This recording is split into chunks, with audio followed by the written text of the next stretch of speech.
Sé una adulta, envía un regalo con clase. Eso fue lo que me dijo mi madre después de que mi hermano me borrara de su boda por estética. A la mañana siguiente de la ceremonia, mi teléfono sonó. La policía estaba allí. El evento había sido cancelado. Mi hermano estaba en pánico. «¡Haz algo!», me suplicó.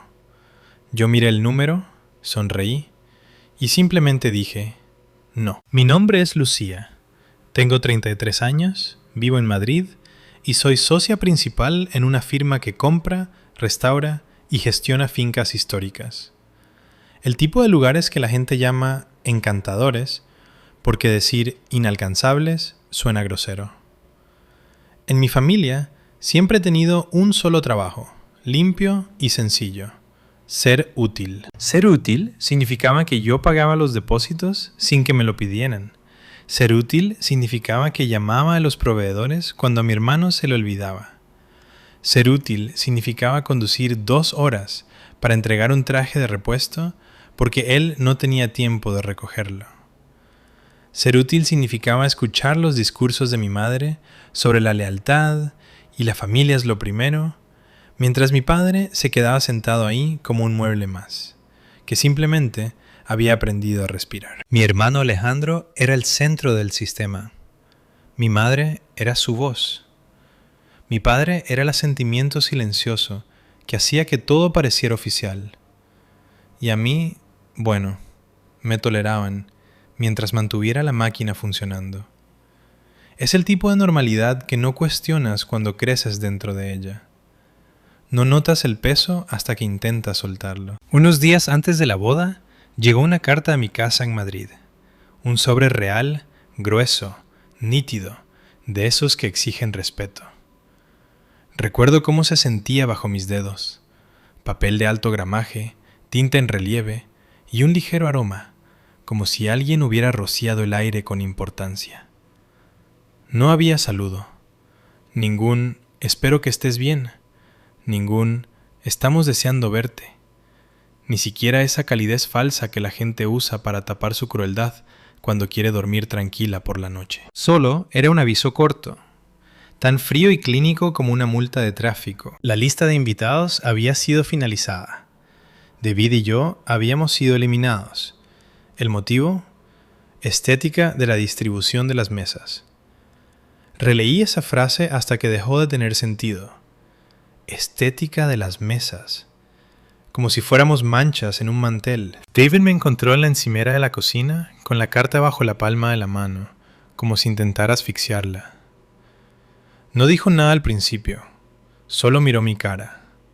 De la misma forma en que miras a alguien que amas desangrarse sin hacer un ruido. ¿Es de ellos?, preguntó. Asentí una vez. Él se acercó, la leyó y soltó una carcajada sin pizca de gracia. Te han enviado una desinvitación. Al parecer, dije, y mi voz salió firme, lo que me asustó más que si se hubiera quebrado. David me tocó el hombro. Lucía, ¿tú pagaste el...? No, lo corté. No porque no quisiera escucharlo, sino porque si dejaba que las palabras respiraran, algo dentro de mí se levantaría y empezaría a romper platos. Mi teléfono se iluminó antes de que la rabia pudiera formarse del todo. Mi madre, por supuesto. Como si la carta hubiera activado una alarma. Respondí porque siempre respondía. Eso era parte del trabajo. Su tono ya estaba afilado, cargado de irritación, como si yo la hubiera llamado en un momento inoportuno en lugar de ser ella quien llamaba para explicar por qué me había borrado. No montes un numerito, dijo. Ni un hola, ni una pausa. Directa al control. No he dicho nada, respondí. Bien, porque no pienso lidiar con dramas ahora mismo. Esta boda ya es bastante estresante sin que tú te tomes las cosas como algo personal. Me quedé mirando la carta. Mi nombre ausente como un diente que falta. Es personal. ¡Ay, por Dios!, exhaló con fuerza, como si yo la estuviera agotando. Lucía, no es así. Es solo el aspecto, las fotos, el equilibrio del salón. Ya sabes cómo se fija la gente en todo. Eres una profesional. Entiendes de presentación. ¿Presentación?, repetí suavemente, saboreando la palabra como si fuera veneno. Entonces, ¿qué soy?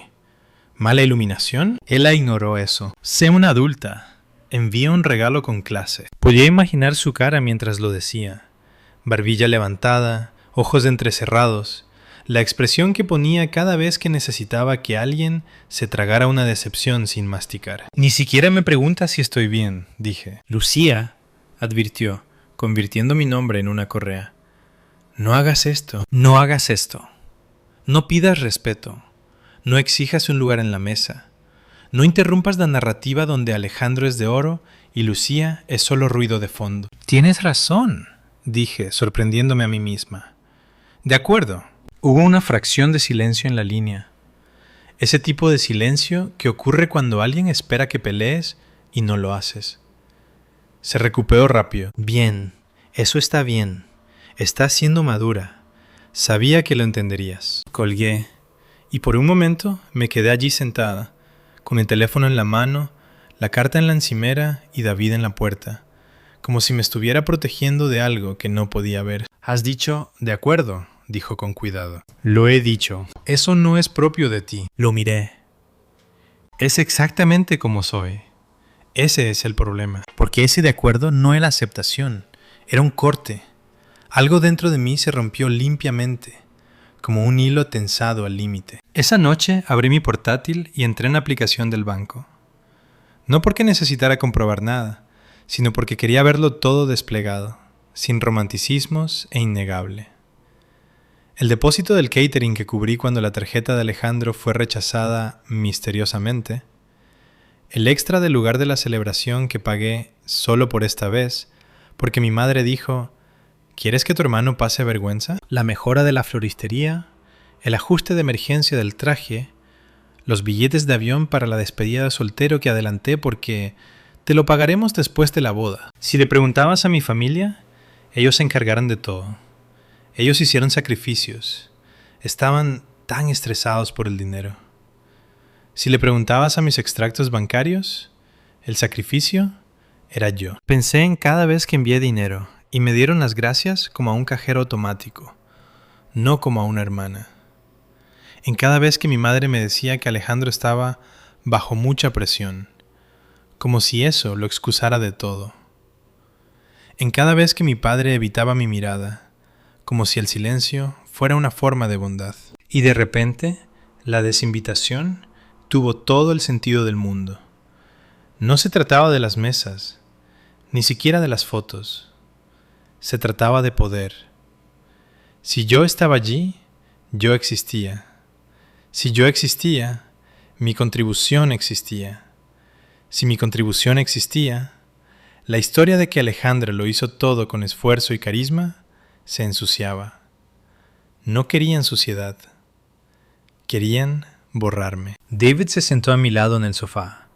Mi portátil brillaba entre nosotros como una confesión. ¿Qué quieres hacer?, preguntó. Escuché la pregunta. La escuché de verdad, como si me hablaran en un idioma que no estaba acostumbrada a oír. Querer. No arreglar, no suavizar, no compensar. Querer. Quiero desaparecer, dije. Él parpadeó. Vale. Así de simple. Sin sermones, sin culpa, sin el «pero es tu familia». Su vale no era una correa, era una puerta. Así que reservé 2 billetes para Lanzarote. Sin explicaciones, sin anuncios, sin correos educados a mi madre diciendo que necesitaba espacio. No le escribí a Alejandro un mensaje largo sobre mis sentimientos heridos, porque se habrían alimentado de eso como prueba de que soy inestable. Simplemente me fui. La mañana que salimos, mi madre llamó de nuevo. Miré su nombre parpadear en la pantalla. No respondí. Se sentía ilegal, como si estuviera cometiendo un crimen. El teléfono sonó hasta que paró. Luego llegó un mensaje de texto. Lucía, ¿dónde estás? Alejandro necesita que confirmes lo del regalo. Me quedé mirándolo, y luego puse el teléfono boca abajo, como si fuera un insecto muerto. David me apretó la rodilla. ¿Lista? Asentí y se me cerró la garganta. No de tristeza, sino con el extraño terror de la libertad. En el avión, el cielo parecía demasiado limpio, como una hoja de papel nueva. Esperaba que la culpa me golpeara como una turbulencia. No lo hizo. Lanzarote nos envolvió como unas manos cálidas. Humedad, el sonido del mar, el negro volcánico y el verde por todas partes. Un verde que no sabía nada de mi familia. Un verde que no conocía mi papel. Nos quedamos en un pequeño complejo cerca de la costa, donde el aire olía a sal y tierra mojada.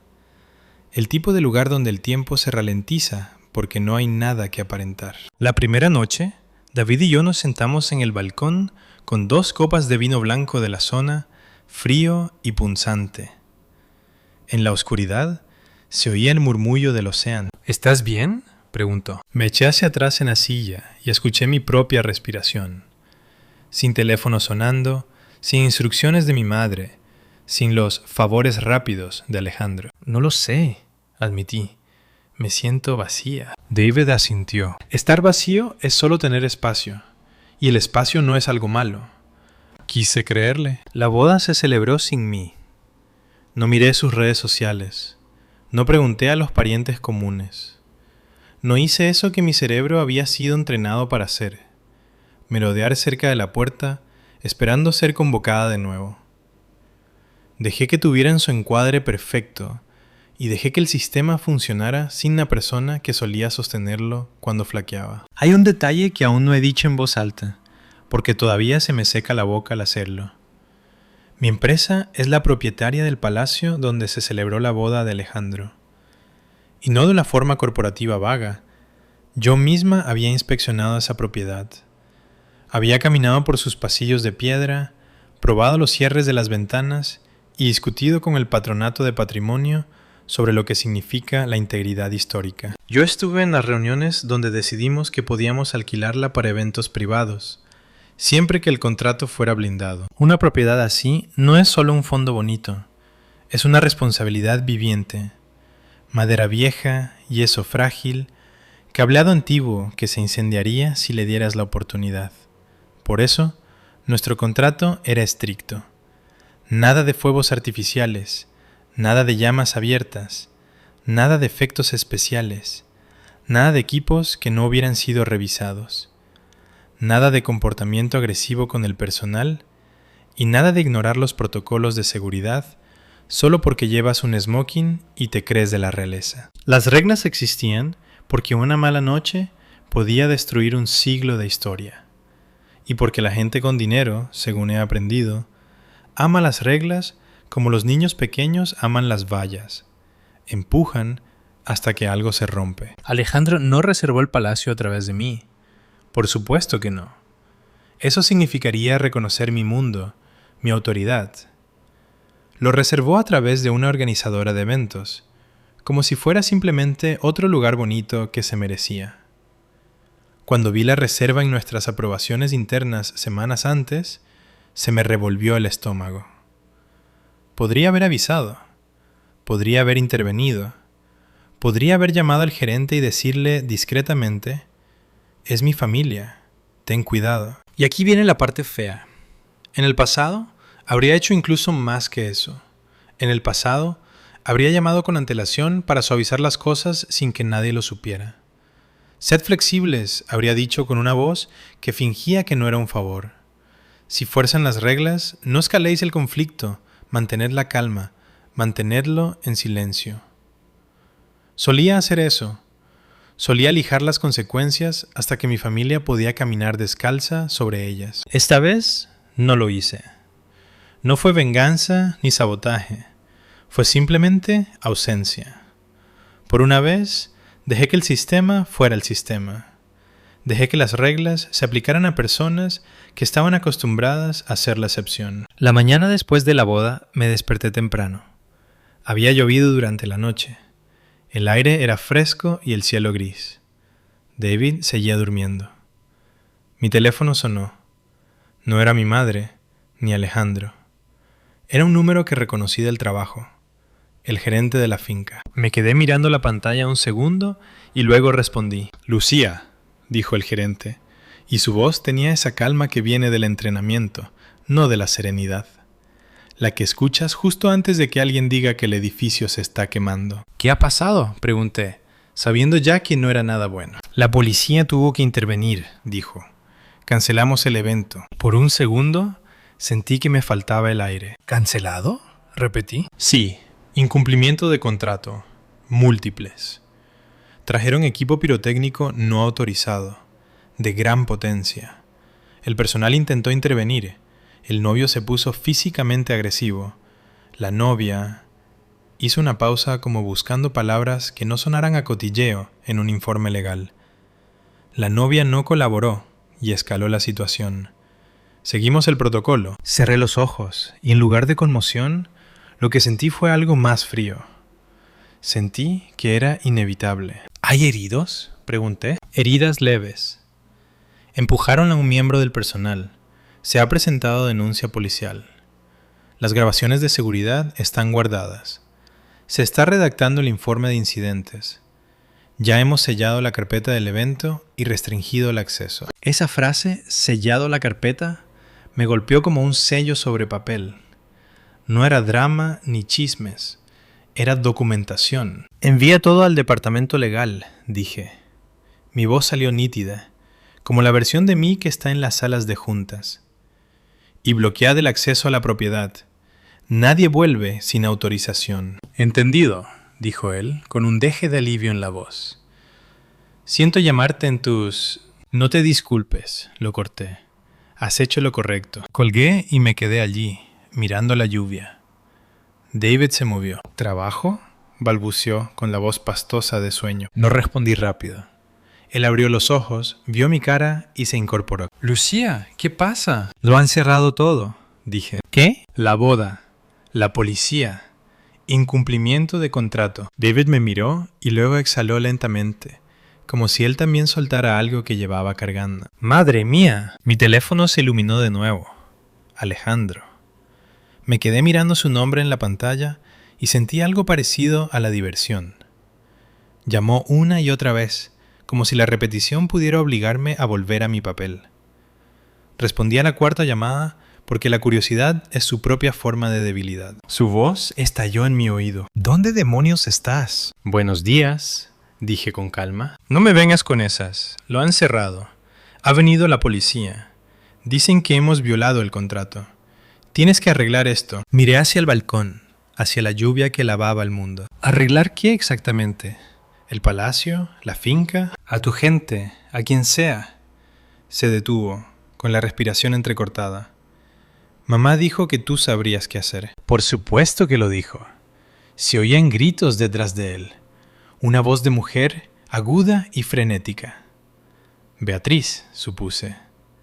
El sonido de alguien dándose cuenta de que las consecuencias existen. Alejandro bajó la voz, urgente, de la forma en que se ponía cuando quería algo de mí. Lucía, en serio, haz algo. Ahí estaba, la orden que había dado forma a toda mi vida. Haz algo. Sálvanos. Limpia esto. Haz que el desastre desaparezca para que podamos seguir fingiendo que somos perfectos. Miré a David. Él no habló. Solo me observó con ojos firmes, dándome la elección sin presionarme. Apreté el teléfono contra mi oreja y escuché el pánico de mi hermano como si fuera el clima. Ruidoso, temporal, no es mi responsabilidad. Luego volví a mirar el número en la pantalla y sonreí. No porque fuera feliz, sino porque por primera vez podía ver la máquina con claridad y podía alejarme de ella sin ser aplastada. No, dije. Hubo un silencio tan cortante que pareció cristal rompiéndose. ¿Qué?, dijo Alejandro como si no hubiera oído bien. No, repetí. Ahora seguiremos el contrato. No puedes hablar en serio. Hablo muy en serio. Su voz se volvió venenosa. Tú has hecho esto. Solté una pequeña risa, suave y seca. Alejandro, tú metiste pirotecnia ilegal en una propiedad histórica. Tú gritaste al personal. Tú pusiste las manos encima a la gente. Tú has hecho esto. Nosotros no... empezó. Tengo las grabaciones, dije. Y era verdad. No porque hubiera visto clips borrosos de desconocidos, sino porque ya estaban siendo registradas y duplicadas en una carpeta de incidentes con el nombre de nuestra empresa en la cabecera. A Alejandro se le cortó la respiración. ¿De verdad? ¿De verdad vas a dejar que esto pase? Pensé en la carta, en la tinta en relieve, en la frase fría, estética de la distribución de las mesas. Pensé en mi madre diciéndome que fuera una adulta, que enviara un regalo con clase, como si mi dolor fuera infantil y su crueldad fuera razonable. Voy a dejar que las reglas se cumplan, corregí. Es diferente. Detrás de él, la voz de mi madre cortó el aire como un látigo. Lucía, dame con ella. Se oyó un forcejeo. Luego mi madre estaba al teléfono. Su voz estaba peligrosamente controlada. Esa forma en la que se ponía cuando quería sonar calmada, pero la rabia le espumaba por debajo. Lucía, dijo lentamente, no te atrevas a humillar a tu hermano. Casi admiré su audacia, como si la humillación fuera algo que le pasaba a Alejandro y no algo que él provocaba. Me borrasteis de la boda, dije. ¿Recuerdas? Por estética. Eso no era... Y ahora quieres que lo arregle, continué, con un tono educado, de esa forma en que eres educada con un extraño que intenta robarte la cartera. ¿Quieres que haga desaparecer las consecuencias? ¡Esto es la familia!, estalló. ¡Esto es más grande que tu ego! ¿Mi ego?, repetí. David hizo un pequeño sonido a mi lado, mitad risa, mitad incredulidad. Mi madre siguió arremetiendo. Si tienes algo de decencia, llamarás a quien tengas que llamar. Harás que esto desaparezca. La reputación de Alejandro, la familia de Beatriz. ¿Entiendes lo que estás haciendo? Miré la lluvia otra vez, la forma en que las hojas se doblaban bajo ella y luego volvían a levantarse, intactas. Sí, dije suavemente. Entiendo exactamente lo que estoy haciendo. Y ya no soy vuestro contacto de emergencia. Hubo un largo silencio. Luego la voz de mi madre se volvió baja, cruel de una manera que solía reservar para cuando sabía que nadie más escuchaba. Muy bien, sé fría, sé engreída, pero no vengas gateando cuando nos necesites. Dejé que eso se quedara entre nosotras un momento, como un mal olor. Yo ya os necesité, dije, y mi voz finalmente traicionó una grieta, una fina línea de dolor antiguo. Y no aparecisteis. Nunca lo hacéis a menos que necesitéis algo vosotros. Inspiró aire, a punto de atacar de nuevo, pero colgué antes de que pudiera. Me temblaba la mano cuando solté el teléfono. David la tomó primero, le dio la vuelta al móvil y luego envolvió mis dedos temblorosos con los suyos. «Lo has hecho», dijo en voz baja. Tragué saliva. No sé qué acabo de hacer. «Has salido», dijo él. «Por fin has salido de ahí». Más tarde ese día, no fui a buscar el espectáculo. No lo necesitaba. Abrí mi portátil como siempre hacía cuando algo iba mal. Con calma, metódicamente, como si los sentimientos no tuvieran permiso para entrar en la habitación hasta que los hechos estuvieran asentados. Había un enlace interno en mi bandeja de entrada. Incidente en evento. Aviso de retención. Hice clic. Se cargó una página limpia, sin subtítulos, sin música, sin comentarios. Solo códigos de tiempo, identificadores de cámara y miniaturas. Un pasillo, un césped, una entrada de servicio, una puerta. Vi 3 clips. 1. Un miembro del personal poniéndose delante de un carrito que llevaban por donde no debían. 2. Alejandro, con un smoking que aún parecía impecable, apartando una mano de un empujón como quien espanta moscas. 3. El momento en que las luces de la policía tiñeron la piedra de azul y mi hermano se abalanzó hacia adelante, con la chaqueta rasgada en el hombro y la cara roja de prepotencia, como si el privilegio fuera su oxígeno. Los hechos son brutales de esa manera. No les importa cómo te sientes respecto a ellos. Y mi madre intentó convertir los hechos en mi culpa de todos modos, en mensajes privados que llegaban como dardos envenenados cuando se dio cuenta de que ya no podía controlar la narrativa dentro de la familia. «Mira lo que has causado. Esto es culpa tuya después de todo lo que hemos hecho por ti». Me quedé mirando las palabras y sentí que mi estómago se calmaba. Porque ese era el mecanismo, ¿verdad? Yo era el chivo expiatorio designado. la esponja, la persona que absorbía el desastre para que el resto pudiera quedarse seco. Me habían echado por estética y luego exigían que volviera como limpiadora. Y cuando me negué, lo llamaron traición. Una semana después, de vuelta en Madrid, hice algo que nunca había hecho. Los bloqueé. A todos. A mi madre, a mi padre, a Alejandro. Cambié mi número. Le dije a mi asistente en el trabajo que filtrara cualquier llamada desconocida. Advertí a seguridad en la oficina que no dejaran pasar a nadie de mi familia. Se sentía dramático en mi cuerpo, aunque en el papel solo fueran unos clics y actualizaciones. Pero así son los límites cuando nunca los has tenido. Al principio se sienten como violencia, incluso cuando solo son puertas cerrándose. Mi padre envió un correo electrónico a mi cuenta del trabajo. Sin saludo, sin calidez, solo una frase que podría haber escrito un hombre dejando una nota en la nevera. Lucía, tu madre está muy disgustada. Llámala. Me quedé mirándolo mucho tiempo. Luego lo borré. En la firma, participé en un panel del sector sobre cumplimiento de eventos y protección de propiedades históricas. Cámaras, iluminación, un moderador haciéndome preguntas como si fuera una autoridad. Porque lo era. Hablé de los contratos como si fueran seres vivos. De cómo las reglas no eran castigos, sino límites que protegían una historia frágil de ser destruida por manos descuidadas. De cómo la prepotencia siempre se muestra cuando encuentra resistencia. Nunca mencioné a mi hermano, ni a mi madre, ni la boda. Pero no hizo falta. En los círculos de patrimonio, la historia viajó como siempre lo hacen los cuentos con moraleja. Discretamente, a través de correos y reuniones. ¿Te has enterado de lo que pasó en aquel palacio? Lo que más les dolió no fue la repercusión legal. Fue perder el control de la historia que se contaban a sí mismos. Porque durante años, mi familia siguió un guión donde Alejandro era la estrella y Lucía el ruido de fondo. Ahora había documentos, informes, grabaciones con marcas de tiempo.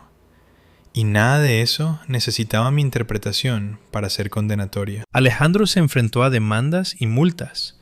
La tasa de cancelación del lugar cayó como una guillotina.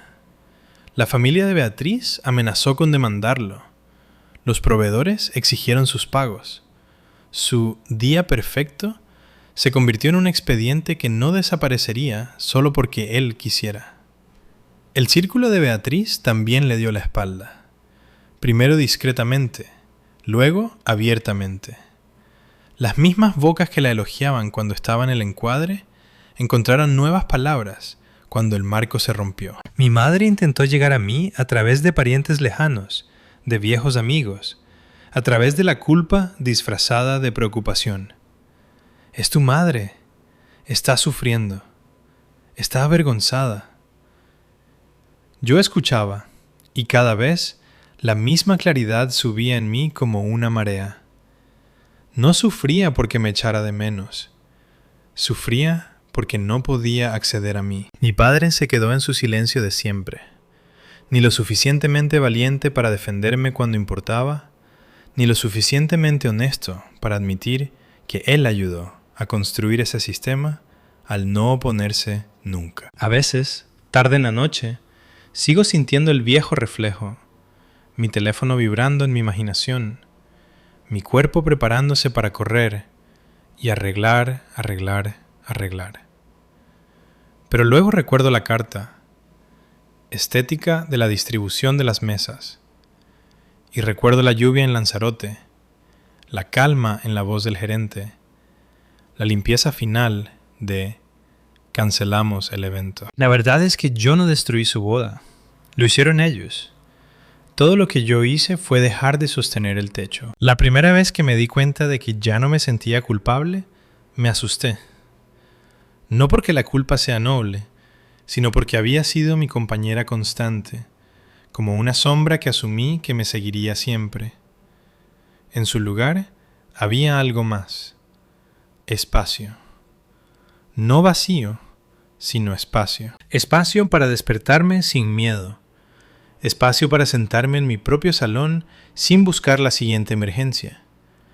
Espacio para ser amada por un hombre que no me trata como un recurso. Si mi madre alguna vez entendió lo que hizo, nunca lo admitió. Lo más cerca que estuvo fue un mensaje de voz enviado desde un número nuevo meses después. Su voz era más suave, casi razonable. Lucía, dijo, llevaste las cosas demasiado lejos, pero si quieres hablar, podemos hacerlo. Incluso entonces no era una disculpa. Era una invitación a volver al sistema bajo sus términos, con mi papel esperándome como un disfraz en una percha. Lo borré sin escucharlo 2 veces. Porque aquí está el secreto. Nadie nos dice a las mujeres que fuimos entrenadas para ser convenientes, que no tenemos que demostrar nuestro valor en un lugar que solo aprecia nuestra utilidad. Lo más duro que puedes hacerle a alguien no es quemar su mundo, es salir de él, cerrar la puerta y dejar que su propio comportamiento haga lo que siempre iba a terminar haciendo. A veces, soltar a la familia es el acto de amor propio más grande que podemos hacer, aunque duela. ¿Alguna vez te han hecho sentir que solo vales por lo que puedes hacer por los demás y no por quién eres? Me encantaría leer tu historia en los comentarios. Si te ha gustado este relato, no olvides seguirme para más historias de vida y superación. Nos vemos en la próxima.